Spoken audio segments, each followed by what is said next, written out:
What up? This is your boy Roy Jones Jr., boxing legend, and you just heard. What's up, everybody? Welcome into You Heard, a segment we're doing throughout the entire season where we're featuring athletes, influencers, and celebrities and their NFL fandom. Today, we've got professional boxer Roy Jones Jr. joining us. He's won multiple world championships across several different weight classes. Roy, thanks so much for taking the time to talk with us today. Thank you guys for having me. And Roy, we want to start here with the fact that you're a Steelers fan. The Bills are playing the Steelers in the second preseason game Saturday night at 7 o'clock. We know you're from Florida. How did you become a Steelers fan?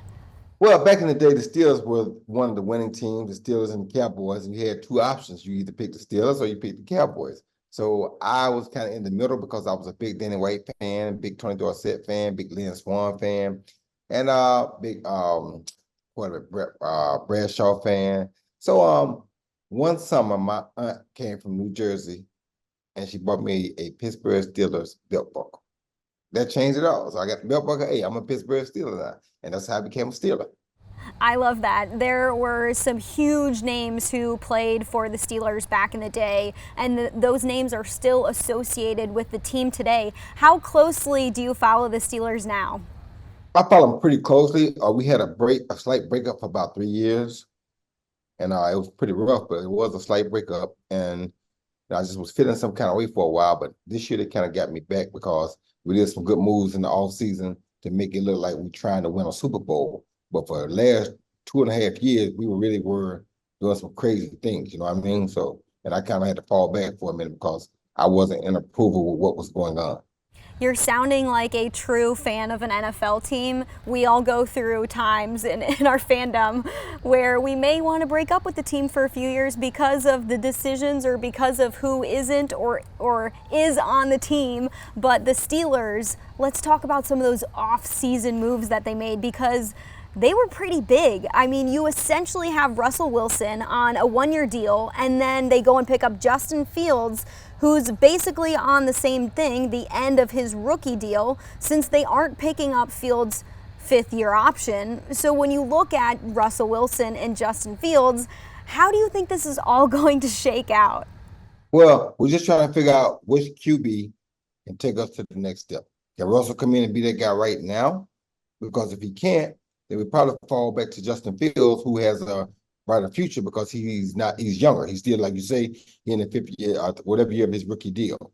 So he has a brighter future, but Russell's already been there. Russell has proven that he can deliver the goods if necessary. So if we can get a good situation around Russell and get him, because Russell is a quarterback who does a great job of not turning the football over when put in the right position. And you got to understand that, put in the right position. But there are some guys who, no matter what position you put them in, they still don't operate well. And we already knew that. So the guy who drafted 2 years ago or picked up 2 years ago, I'm like, why are we picking them up? We already know that they don't really float the boat well. Nothing against them, but they just don't do well. So why are we picking them up? I'm sure there are other people that are available that we could have got. And they said, no, nobody else was available. But still, let's not go with that. Let's try something different. You feel me? Because you have to know when you see a player and he doesn't produce, you got to back off of that. Now, if he starts to produce or if he can thrive in one environment but not in another, then yeah, you can try that change too. But some guys don't thrive in no environment. And if that's the case, you got to leave that alone. Based on what you've seen so far and seen in the NFL, are you a bigger fan of Russell Wilson or Justin Fields? We've both seen them in different stops. Now they're in Pittsburgh. Being a Pittsburgh Steeler, I can't be a fan of a player. I'd be a fan of who helps us win the most. Okay. I like both guys. I've always been a fan of Russell's, but I've also been a fan of Justin Fields too. It's just been knowing Russell longer because Russell played with Baldwin, which was a friend of mine from the area. So I got to see Russell a little bit more because I watched so much of Doug Baldwin. You understand me? Doug Baldwin being from my area made me kind of be in Russell right away. You feel me? Because he was at Seattle and they won a Super Bowl together. But with that being said, Pittsburgh now has two guys who both are capable of taking us to the next level. Which one would prevail? I don't know. I still would like both guys because Russell will now probably have his place cemented in history, winning that Super Bowl, but Justin has a lot to prove. So whichever one helps the team best is who we got to go with.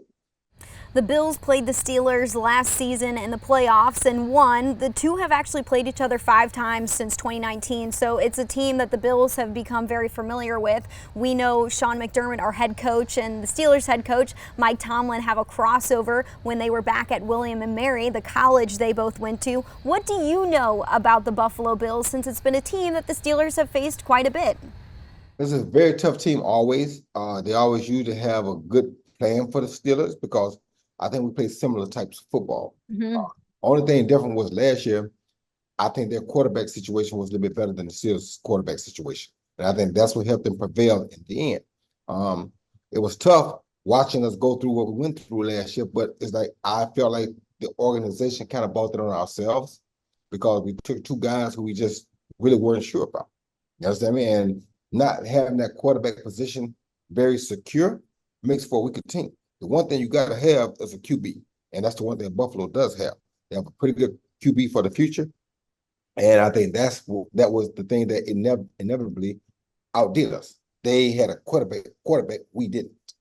Let's chat about that QB. The Steelers have had a QB before. I mean, you guys had Big Ben for quite some time. Since he left in 2018, the Steelers have kind of been in flux searching for that quarterback. Maybe they've found one this season, but thankfully Buffalo can say they have theirs in Josh Allen. What are your impressions of a quarterback like him?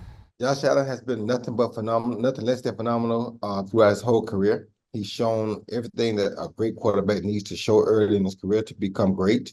I like him as a quarterback. I watched him since he was in college, so I knew he was going to be pretty good when he got to the pros. There's a lot of guys that came from that class that are really good quarterbacks. So for me, it was a new time and a new day for quarterbacks. Just that Pittsburgh didn't get one.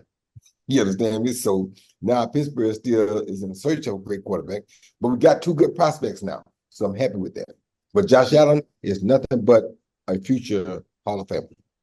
You said you watched Josh Allen in college. He played at Wyoming. Why were you watching Wyoming games? Was it because of Josh or just because of a tie to Wyoming? I only watched him because I heard so much about him. So anytime Wyoming was on TV, I would watch him because I heard all the talk about it. You know, it's like the kid from North Carolina. I know I don't watch North Carolina football, but I watched him because he was so highly after everybody saw that him so highly. So I watched him. And back when Michael Carter Williams was at not at Mike Carter. What Carter's name? Is that his name? Carter? The quarterback from South Florida. I mean from Crestview. The running back, I mean. He was there at North Carolina. I was watching him, Michael Carter. He was at North Carolina, so I watched him too. But I would watch people like that just because either they're from the area or the hype around them is so big. Because you want to know, because hey, if Pittsburgh needed a quarterback at the time, which we did, I would have hoped we could have probably landed somebody like a Josh Allen. You feel me? So when you know that we in search of a quarterback, you try to get a look at all the quarterbacks coming out because you hope that we can grab one. And for you being a fan, you want to see which one you think best fits our system. I like it. That all makes sense, and I love how you are watching prospects come up and come through the ranks, and you know maybe a few ones will come through the ranks to the Steelers in a couple of seasons if they are still searching for that quarterback. Hopefully they figure it out sooner rather than later. Well, a lot of people watched you throughout your career. You're still fighting as well. I mean, 76 total fights, 66 wins, 47 by KO, which is a huge number. I want to go back to 2020 when you fought against Mike Tyson. You looked great against him. What was the best part about getting to be in the ring with a boxer like him?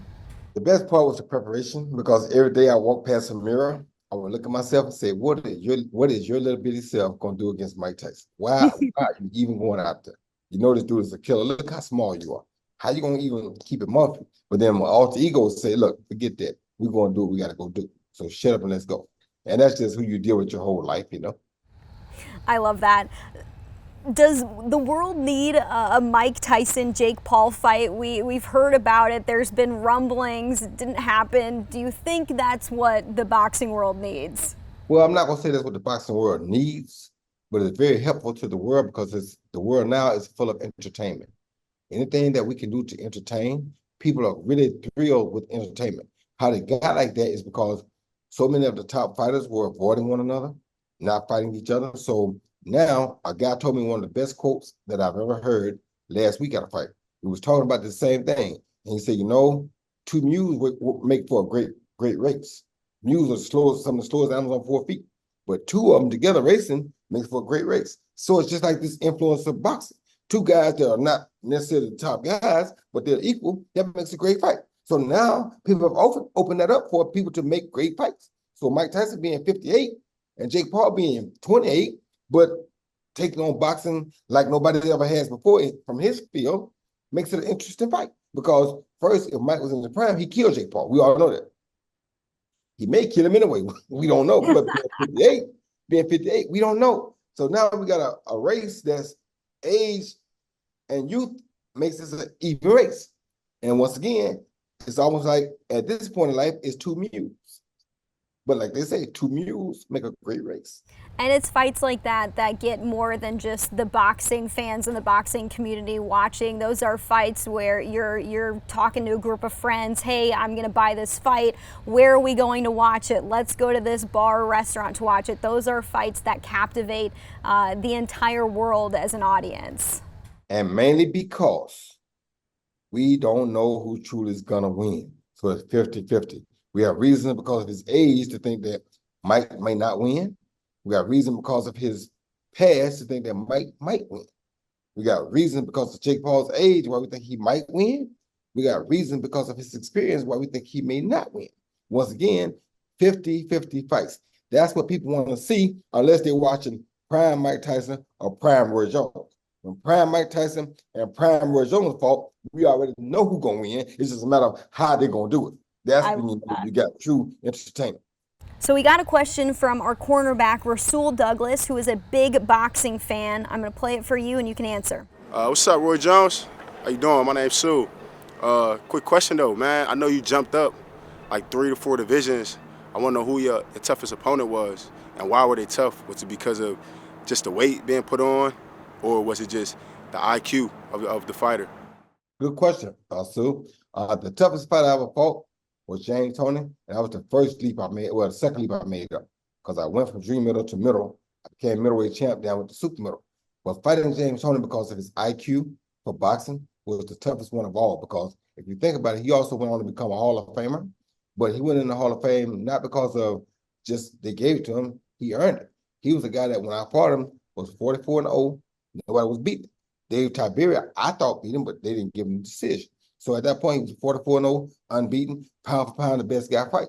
And there was a reason he was pound for pound the best guy fight, because of the IQ and the way that he fought. And what people didn't understand was he basically fought the same shoulder roll that Mayweather fought, but he was like getting a few more knockouts, a lot more knockouts actually than Floyd was getting behind that shoulder roll. So to me, he was a bit more scarier than Floyd, even because of him knocking so many people out behind the shoulder roll. So he was technically the best fighter I think I ever fought.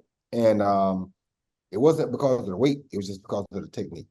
I want to dig deeper there to winning multiple championships across different weight classes. It's something that few boxers can say that they have accomplished. How hard is it to change your body like that but still be physically elite in your sport? Going up, if you do it the right way, you don't put too much weight on, you still can be physically elite. Coming down is where you get questioned there, because when you come down, you start to take away from your body. You don't know how much it takes away from you. Sometimes you don't realize until it's too late. And that's why people they like to judge you when you're beyond your prime, when they should judge you in your prime. Because in my prime, I didn't lose rounds. You understand? Not fights, rounds. So there's a difference. But putting the weight on the proper way can be very helpful and make you stronger. It could also make you faster if you know what you're doing. It all boils down to technique. If you got a good technique, you can operate a little bit heavier than normal or than you're supposed to if you put the muscle on the right weight. If you don't have good technique, when you go up in weight, it's just going to harm you, because guys are bigger, they punch harder, they're stronger, and if you don't have that technique, you're not going to equal up, you're not going to be as strong. I took my weight, I took my power and my speed up with me because I did it the right way and I had proper technique. You're known for your wins in the ring, but I want to talk about the fact that you've played several different sports on your come up in your boxing career. You played football growing up, you also played basketball, then got into boxing. You set a record in 1996 that I think some people may not know. It's elite, and I want to bring it up. You were the first athlete to perform in 2 sports on the same day, playing a USBL basketball game and then fighting later that night. You got $300 from the basketball game and then $1.7 million from that fight. How was that even possible? Well, it wasn't about the money, it was about the actual thing because people thought that a boxer couldn't possibly do 2 things on one day. Dion had done it, Bo Jackson had done it with baseball and football, but a boxer, no way could that possibly work. So I wanted to prove that yes, it could if it's the right boxer, because there's only one boxer that ever turned pro as a junior middleweight and became heavyweight champion of the world. There's only one boxer that ever played a basketball game, a professional basketball game, and a professional prize fight on the same day. There's only one boxer that's name should be called when they consider it pound for pound. If you're going to judge people by their prime, which they do in most other sports.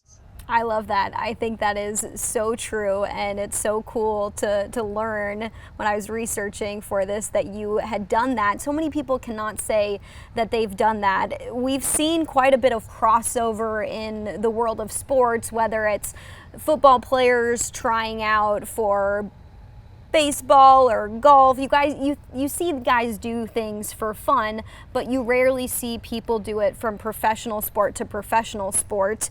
We saw Le'Veon Bell and Frank Gore cross over from football into boxing to give it a try. Which current NFL players do you think could be good boxers? It's probably a few of them. Parsons from the Dallas Cowboys. Micah Parsons. Yeah, because he's an all-around athlete. What's the boy name? And it's a few of them. I'm not good with names right now, but there's a few of them that I think could cross over and do really. But Parsons is definitely one of them. What about flipping it the other way? Which boxers do you think could make it into the NFL? In my prime, I could have. I think. What position would you play? I probably would play cornerback. Yeah, I like that. I believe either the Charlotte brothers could have played football because they're very strong. They're always in good shape. So I think either one of them could have played. I believe Big Baby could have played, Miller or the other one. I think they both could play because they're big guys, but they're very athletic. So yeah, it's a few guys I think could have crossed over. I want to take it back to 2004. You're on the cover of a video game called Fight Night, and your song Can't Be Touched was released. How cool was it to get in the studio and lay down a track like that? It's always one of the coolest things ever. Can't be touched. That's it. That's the man. Hey, you can't ask for no better. God has been so good to me because I never would have thought that I would be in movies like The Matrix 2. I would have a song that was out of this world like Can't Be Touched, or I would get to play basketball and boxing the same day. Even Michael Jordan played baseball, but he played in the off season of basketball. He didn't get to play baseball and basketball the same day. So to do that is something highly different, but it's something that people should understand the taxation that it puts on your body. Can't Be Touched is a song that I think when you refer to it, people still remember how big it was in the early 2000s. It was a song that I think was on everybody's warm-up playlist.